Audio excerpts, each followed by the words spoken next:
Welcome to Espresso and Electronics, quick sips of EDA wisdom. I'm your host Anika Sunda, and joining me today is Shahed Ikram from Altera.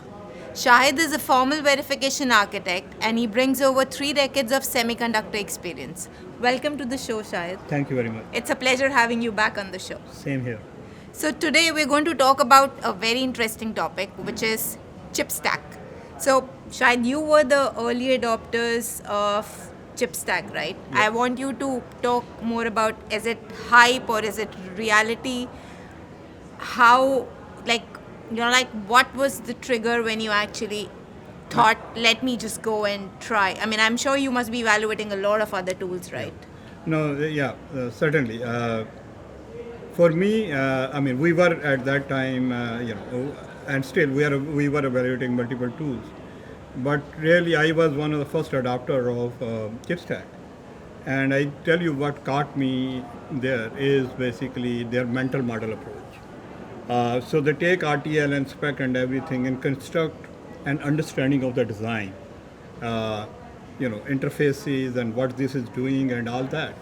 And that really struck me big time. Because as an engineer, as or any verification engineer, one of the first challenges we have to understand the RTL. Mm-hmm. And that RTL may be written 10 years ago by the guy who's long gone and nobody has understanding of it. If somebody, and especially AI, can process all that information and present you in a concise way, that is the biggest one.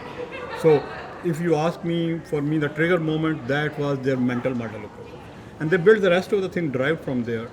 But having a complex model which you never seen before, and a mental model out of it with all the details, that is the best thing. That's what caught me or bought me. I'm still big time user of it, but yes.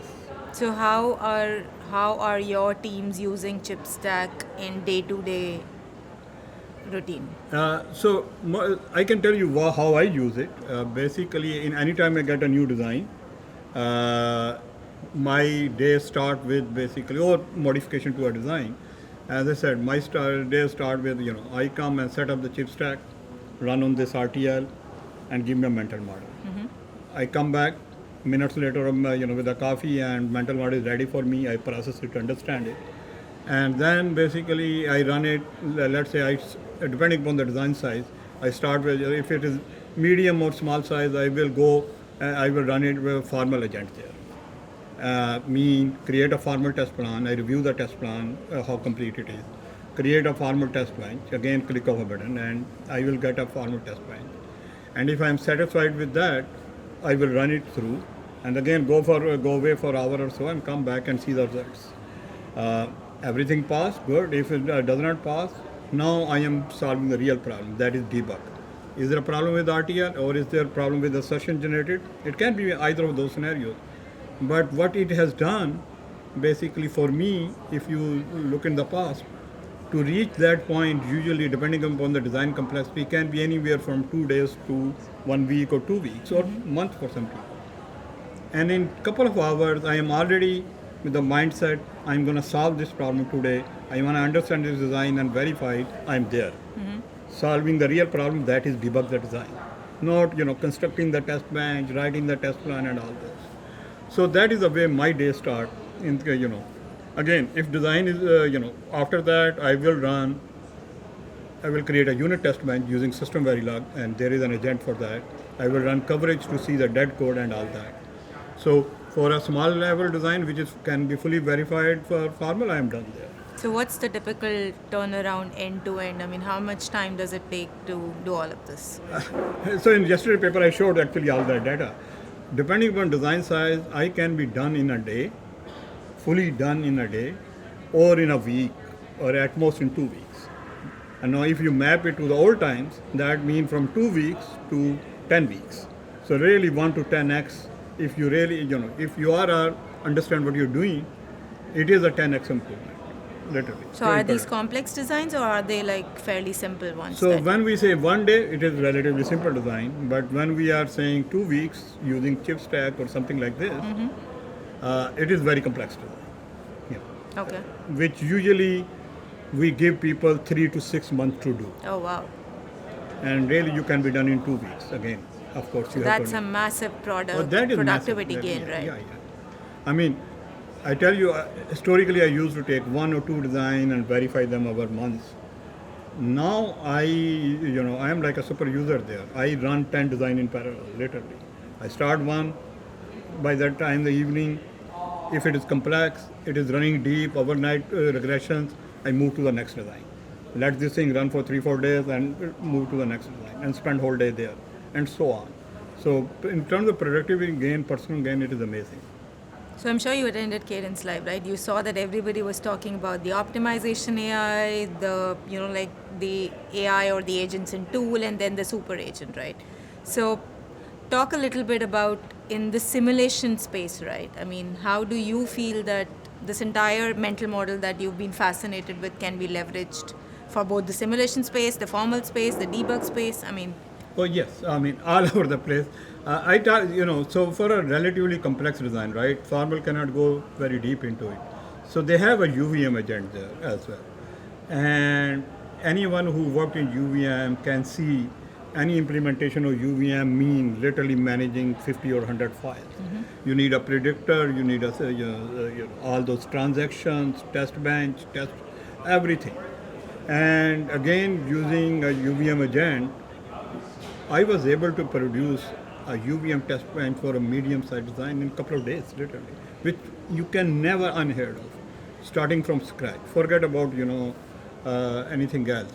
So it is a big multiplier there as well, in the very similar fashion. Of course, building a good UVM agent is much bigger effort correct. because of the so many components involved with as compared to formal, which I see more as a language translation from English to basically a more formal language like SVA. In case of UVM, it is a bigger challenge, but certainly again, it goes big time. And that is, we are talking in terms of basically generative AI, right? Super agent.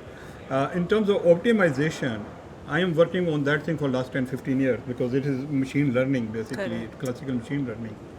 In those cases, basically, for coverage optimization, what you're missing, how to hit coverage quickly, how to do the closure, even your regressions optimization.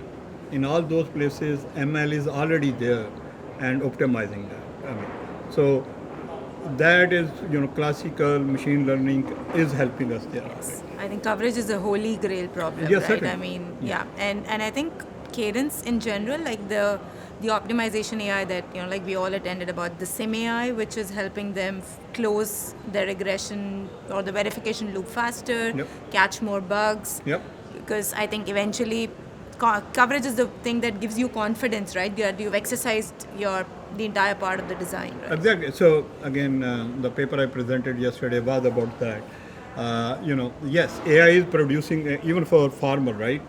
It will create a test plan, test bench for you, and you want it to be correct. So formal engines can verify that they are synthetically correct and they're semantically correct. Mean, design and the test bench, formal test bench you created are matching with each other. But beyond that, just like saying, what we need to make sure that there is enough coverage. And I divide coverage into two parts basically. One is proof coverage, where we see in case of formal that most of the RTL is exercised. But there is something more than that, and we call it mutation coverage, where you insert random faults into the system. And that's where basically by inserting the random fault into your design under test, you can see quality of the test bench created and test plan created. And that's, I assume like any human action, AI cannot be complete on the day one. So we need a second level of loop there where you look at the coverage, both proof coverage and basically mutation coverage. You iterate. And then create a feedback loop and basically make sure that whatever AI missed, you cover it. Correct. So completeness has to have its own loop. Absolutely. Last but not the least, talk about the quality. The quality of, the generation of ChipStack, right? The output that it generates. Maybe it's generating a spec from RTL, or it's, like the debug agent is doing something, or the UVM agent. Talk a little bit about quality, because a lot of people have questions on like what's the level of quality? I hope it's not generating something very dumb, because you need a human in the loop to verify that, right? Yeah. Again, I will refer to my paper yesterday. Exactly that was one of the things I was saying. So the reason I ran 10-15 design there to see the quality. And how we measure quality is one of the way basically by inserting faults in it, right? So what I learned and in that evaluation is basically for small and medium level designs, ChipStack and superagents can really do work very well. Okay. But as your design become more complex, it start losing the context, which is understandable, right? We know all the LLMs are limited by how much context they can handle or how much meaning they can extract out of it. So what I suggested there basically to the ChipStack team that we have to have first, like I mentioned earlier, a feedback loop for coverage. But also we need to decompose the design into smaller pieces which can be handled better by AI. And basically that is probably second thing other than coverage loop. We need a decomposition, reconstruction agent which can combine the results and bring it back. Okay. Any piece of advice or anything that you want to say to people who are still on the fence, right? They are deciding whether to use ChipStack, not to use ChipStack, whether to use AI, Don't be a dinosaur. AI is here to stay. And basically, only reason we are here today is we humans were able to adapt over the time. The species who don't adapt disappears. Yeah. So that's my call on it. Yeah, wonderful. Thank you, Shahed, for being on the show. It's a pleasure having you Same here. Thank you for having me here. Bye. Thank you, listeners, for tuning in. Keep your circuits connected and your ideas flowing until we meet next on Espresso and Electronics.